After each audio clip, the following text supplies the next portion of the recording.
remember me. Remember me, remember me. I did everything the beach way. Hit the ocean, call my name. Shy. You ain't shy. All right.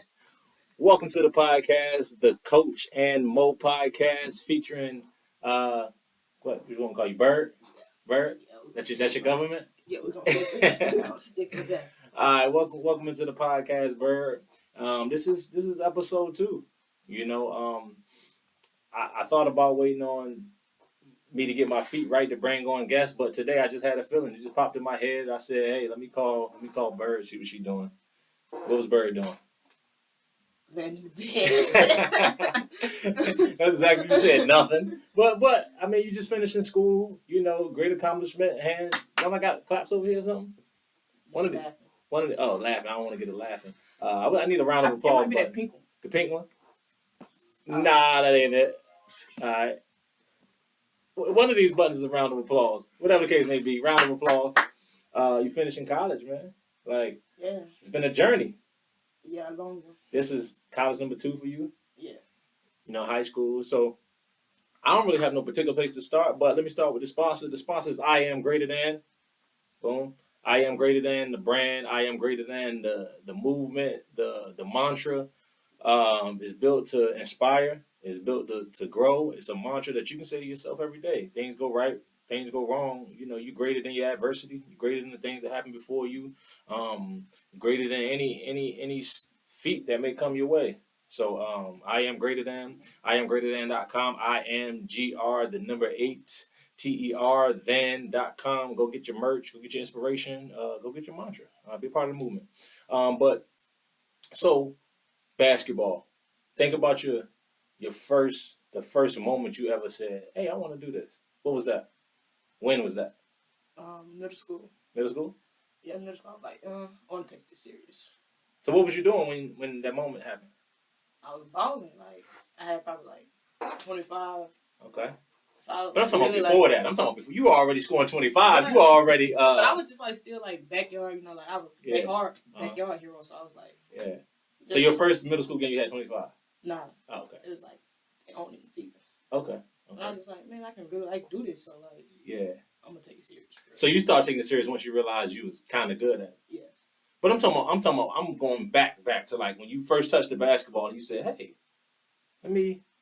You know, I was just in the backyard with my brothers, my older cousins. How many brothers you got? I got one brother, but like my neighborhood brothers. Okay, got you. So I was just in the backyard with them, and who was playing. Yeah. So. Yeah, I just used to play. You just play. I wish I could have played football. So was you a tomboy or? Yeah. Okay, always. Yeah. Okay. I wish I could have played football. But... Yeah. No, I get it. You know, I grew up around a girl. You know, my older sister was, I mean, obviously a girl. But what I'm saying is that a female taught me how to play sports. So she was a tomboy, you know. And so, you know, you just go out there and play. And then she used to take me to the court. I'm just walking behind her every step. You know, we used to walk like a mile, 2 miles to the court. I used to walk to the back door. You from what I'm town? From Georgia, Americus, Georgia. Yeah. Well, how far is that from civilization? Well, I mean, Albany right there. Oh, so Albany's the closest? Yeah. Okay, how far is Atlanta? Like, what, 3-4 hours? Okay. So you in Macon? No, I'm probably like an hour away from Macon. Okay, yeah, I went to Macon one summer. I had a ball. First time I ever jumped on a trampoline. Yeah, you was in South Georgia. Yeah. I was going to have a ball. Yeah, you got it. Yeah, that's the first time I ever jumped on one of the big trampolines. Like, everybody had the small ones around the way, but the big trampolines, like, that was the funnest thing ever. Yeah, we had them, and then, like, we didn't have, like no concrete court. We had a dirt court. Okay. So you got out the mud, really? Yeah. The mud, the dry mud. Yeah, the good mud. Okay. So then you dropped 25 in middle school. Then what? And then like the other coaches was like, you know, you want to come play for me? You want to play for my AAU team? I was like, I'm gonna stick with what I know. Stick with the people. What, the backyard? Nah, like I had another team back home. Okay. So I was playing with them. I was like, I'm gonna just stick with them. Oh, so I get you. You had your town team, the local, somebody uncle coaching, and then the bigger teams, the traveling teams, come and say, "Hey." Yeah. Okay. And I was like, I'm gonna stick with what I know, stick with who I know. Why you do that? Why did you feel like that? Because I knew them. Like I already knew them, and I didn't know y'all. Like I just came. I can turn it however way you need it. It Yeah, kind of like came like to me out of nowhere. Like, but I've been knew these people from like when I was in the backyard. Yeah. So I just stuck with who I knew. Okay, I get that. Was it fear? Was it uncertainty? Well, what was it? What was the? If you can channel that feeling, I don't know. That's a minute ago. You getting old. Like it was just like I know more people, and I was always like shy. I wouldn't like talk to nobody. Okay. Coming up. Okay. I just knew them, and I was comfortable around them. Yeah, I get that. I mean, especially when you're at young middle school, you were 12, 11, 13. Yeah, no, little, but I was active, but I was little. Yeah. Yeah, So, okay, you was one of those. Yeah. One of those little rascals. Yeah. You seem like a rascal, let me tell you that. So if y'all, I mean, I know I jumped right into it, but background, me and Byrd, I'm the women's assistant coach at Livingstone. Byrd is one of our seniors graduating, had a really good career. Came from a junior college, Daytona, right? Daytona State? Daytona State. College, where she played 2 years. Came here, COVID year. Didn't play that year. The whole conference didn't play. And we played fully last year. She was a big contributor from the shoot. I guess basically the 1 through 5. Wherever we needed you, you had to play. But I've been like that my whole life. Yeah? Whole life. So like, since I started, like, we're just going to put you here. Okay. That's a great thing, though. Now, and I'm coming from a place where I played the 1 through 4, like in my career. Yeah. In fact, when I was like 11 or 12, I played the point guard in rec league, and I played center in AAU. The same season, because I always had super long arms. But I was always like the tallest. Yeah, but so you can handle the ball. 10th grade. But you got IQ though. So if you got IQ, I mean, it's no really way you can't play. Yeah, true. Yeah, but yeah. So what made you pick Daytona? Really, I just liked the coach. Like I liked how they was talking to me, and how they was talking to my parents. Yeah, they seemed very family like. So what was it that they said that made you feel like they were family? Or I don't even remember. It was just like the vibe and the attitude and stuff. And it was just like And then the city was great. Yeah. I'm in Daytona, the beach right there. You got Daytona 500 right there. You got Florida. Another HBCU right there. I get it. I love Florida. I ain't gonna lie to you. Probably like some of the best 2 years of my life though. Really? It was Why was the best 2 years of your life? Turn. I was beside the HBCU. I don't think I need to hear no more. And then, like, I mean, you graduate now. Like, go ahead. We had like some good apartments. Yeah. Like our apartments was that matters. Like, and then like our team was like so like family like tight. Yeah. My freshman and sophomore year. So I'm gonna say this. So and I'm gonna come back to that in 1 second. By recruiting women for the first time, this is my first summer recruiting women. The number one thing women say is family. Every single female I talk to in recruiting, their number one thing is, I want a family-oriented, family environment, family. What is it about family that brings women or draws women in for sports? Oh no, because I went, like I stayed in Georgia. I was 7 hours away from my mom. So, in a girls' world, the next person that would be like your mom would be the coach. Like, if it's a women's coach. Got you. You would see them as your mom. I get that. That makes sense. So, and then like everybody else would be your sisters. That makes sense. If they ain't giving a family vibe, you're going to want to like transfer. Like, I can't do this. I get that. But it's so different for men. I don't know. So different. I could care less about feeling like a family when I went to college. When I chose my school, and I had a lot of different options as far as I had a wild, crazy recruiting process. A long time ago. It wasn't that long ago, fam. I was in the 2000s at least. Oof. Dang, you was just born. When were you born? 2000. Yeah, neither here nor there. But I never even thought about a family environment. I wanted to go to the right spot where I was going to play, where I wanted to play and the way I wanted to play, and I was going to have a chance to go to the league. Like that was the deal for me. It wasn't even necessarily that it was Division I, but I felt like I was a Division I player, and I felt like because of the schools, like it's weird. I talked to Notre Dame, Washington State, Catawba, Lenoir-Rhyne, Widener, and I'm saying D1, Pac-12, Washington State. D1, I think Notre Dame was still in the Big East at the time. Mm-hmm. Then I'm talking about Division II, Lenore Ryan and Catawba. Then I'm talking about Division III, Widener. Like, then I had VCU biting a little bit, George Mason biting a little bit, talking to them. You know, so it was like I had high major, mid major, no really low major. Like Loyola was one of the first schools to come around, Loyola, Maryland. And then I had D2, like 4 D2 schools, and I had like 2 D3 schools. So it was a wide scope for me. I don't know, but like the first thing I asked my coach, like, do you take care of your girls? Mm. And what do you mean by take care of? Like, if they really need you, like, are you gonna be able to help them? Okay. And would you be like a shoulder to lean on? You talking about emotionally? Yeah, like, or even like, you know, physically. Like, if I needed, like, say I needed like some clothes, like, coach, I ain't got no clothes. Like, yeah, that's illegal. That's a violation. But like, you know, like, is you gonna like, yeah, you can go here, and you can get these clothes from here, or they giving out clothes over here. Yeah. Like, is you gonna help me out? Like, is you gonna take care of me? Yeah, I get that. Like, and then like you might say yeah, but let me ask your players, because your players gonna really know if you take care of them or not. Yeah, that's real. So like, I learned that your players are your best recruiters. Yeah, that's who I asked to talk to. Mm-hmm. Because you can tell me one thing, but your players gonna really know you. I think that's why. I think I'm open to stuff like that. You know, I've had some of the girls that we recruited this year call our players. You know, and I wish if you were coming back, I would have had them call you, because you know, not only our relationship, me and you, but like you just said, you can keep it real. Like I know you, and I don't even care about to hear the conversation. If they say something bad about us, then that's how that player feels. Yeah, that's how you feel. I respect it. You know, but obviously I wouldn't give them the number of a player that you had a conflict with. Yeah, not even that though. But if I had a conflict, like I don't think me and you had a conflict, but we didn't see eye to eye at a point in the year. Yeah. It wasn't a long process because, like I said, we communicated from day one. But I wouldn't like I'm true to myself.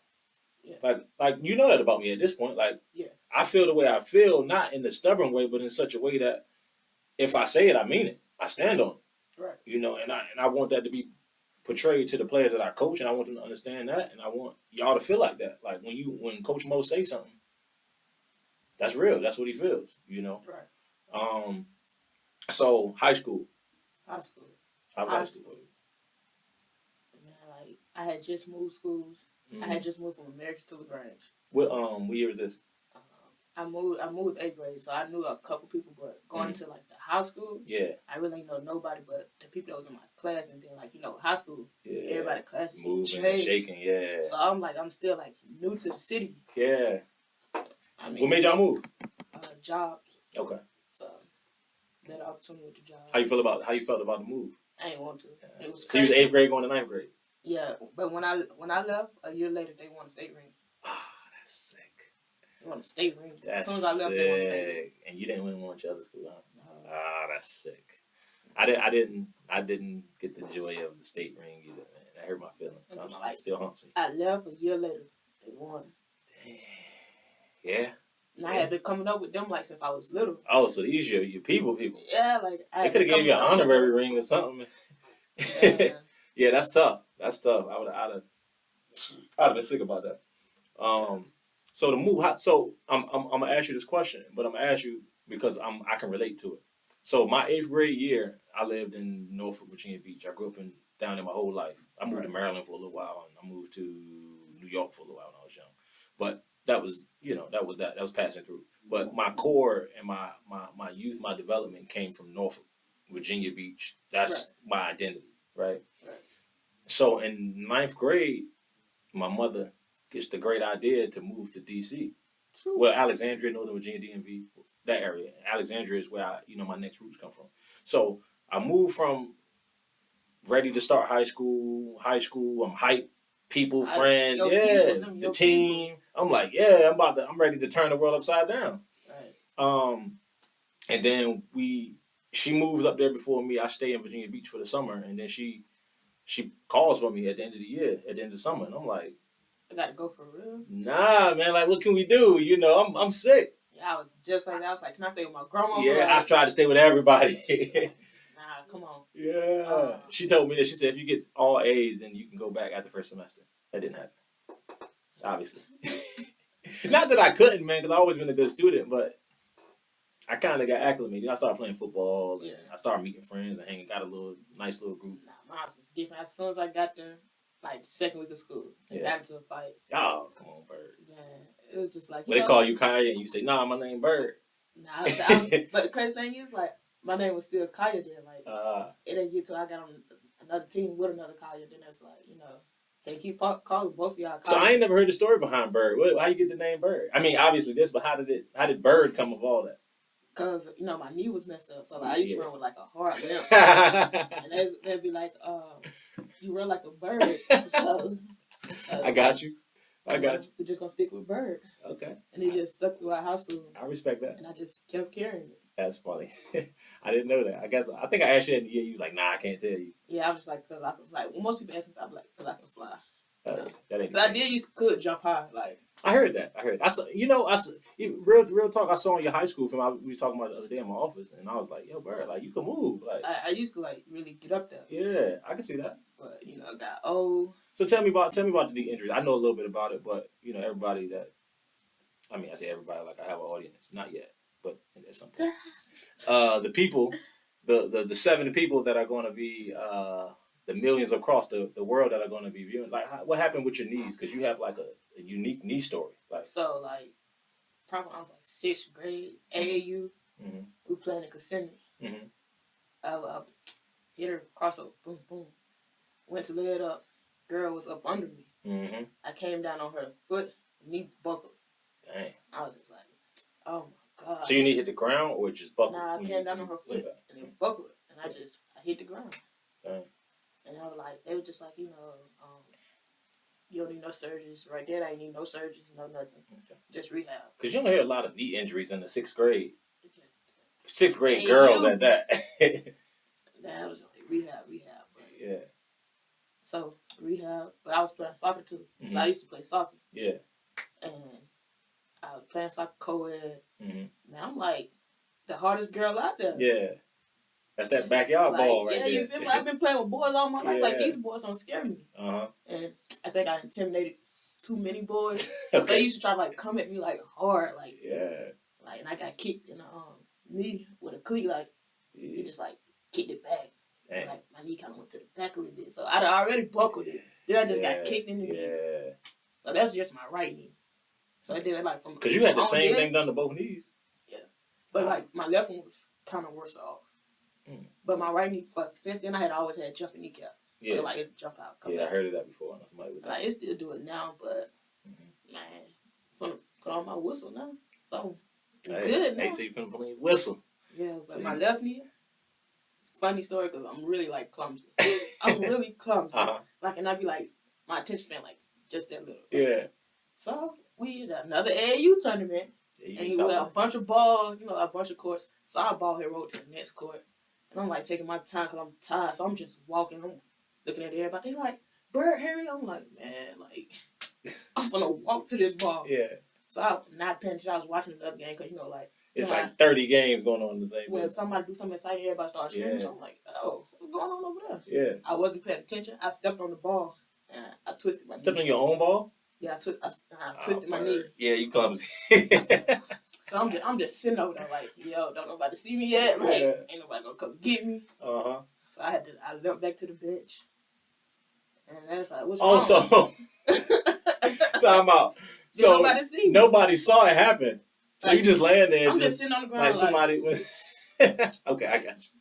I'm not laughing at this. I'm not laughing at the knee. I'm laughing at the. I'm sitting there like, yo, my knee hurt.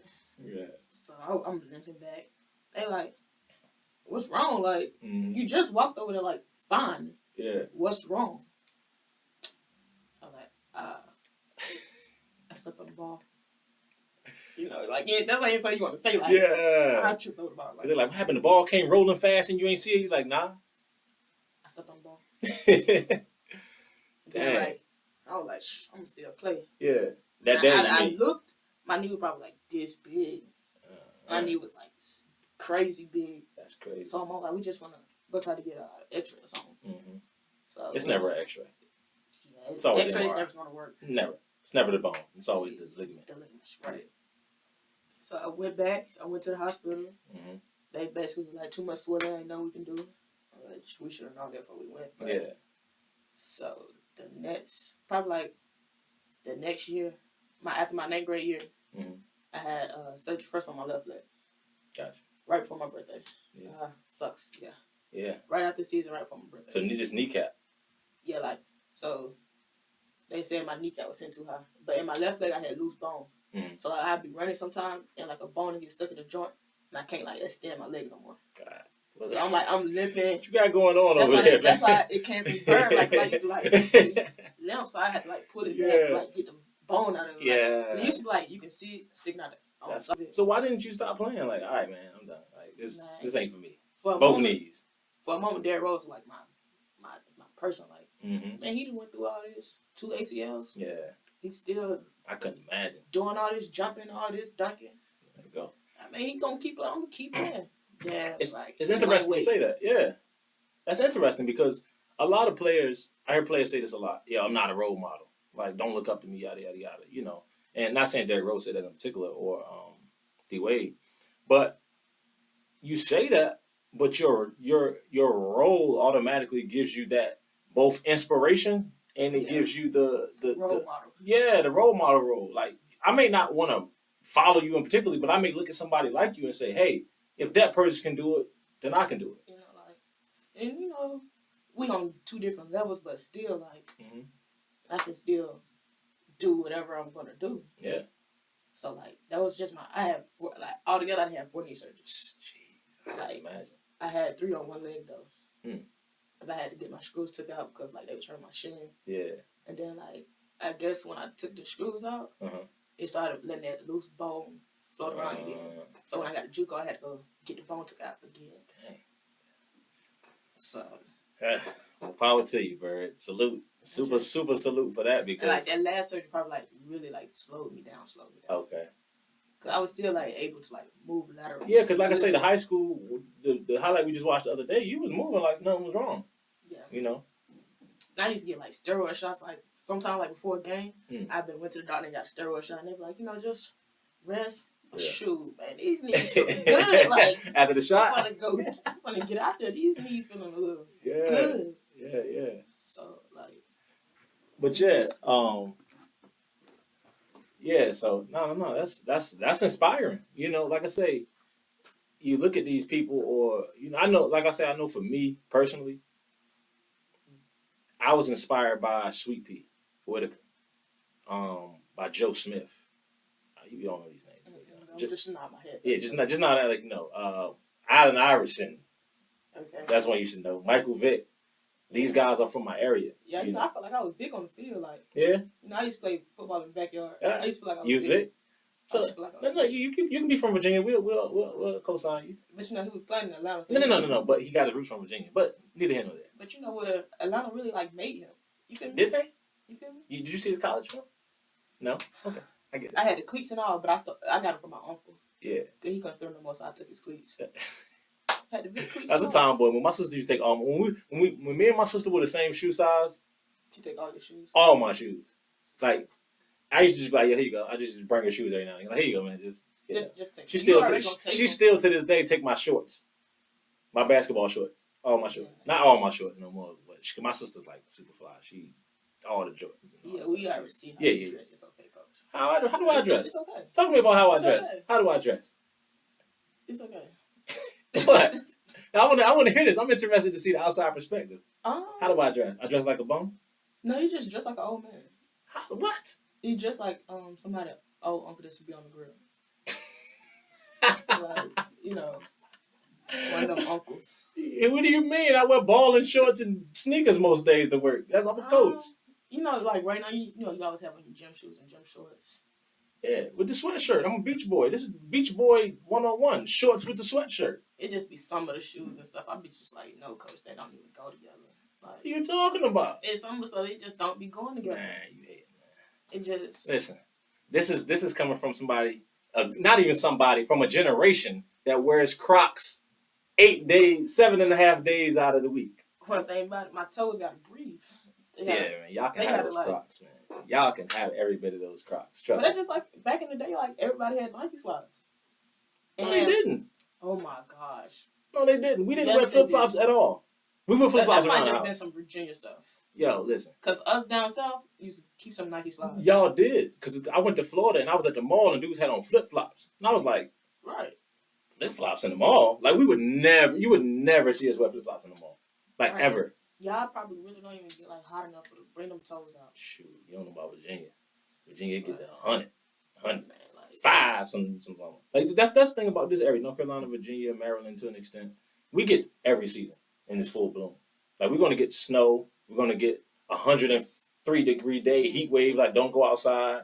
We're gonna get the fall. All the leaves gonna change and fall. Like we get every season. I just like staying, Georgia, Florida area.